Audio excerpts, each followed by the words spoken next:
Pag ang manliligaw sa'yo hindi nakahanda, tanga ka pag sinagot mo. Bakit? Wala naman ipinangangahas ng liligaw hindi ka mahal talaga niyan.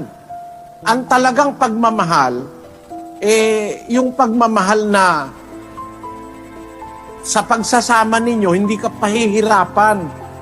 Kung talagang mahal ka nung iyong sinasabing nanliligaw sa'yo, sabi mo sa kanya, gumaya ka kay Jacob, 7 taon. Maglilingkod ako ng 7 taon sa'yo para sa iyong anak na bunso. Kamahal ka talaga ng lalaki, maghihintayan. At yung 7 taon, parang ilang araw lang yon para sa paghihintay niya. Pero pag sasabihin sa'yo ng lalaki, 1 linggo pa lang kayong mag-on na meron kayong MU. Ano yon? Matampuhing unggoy? Ha?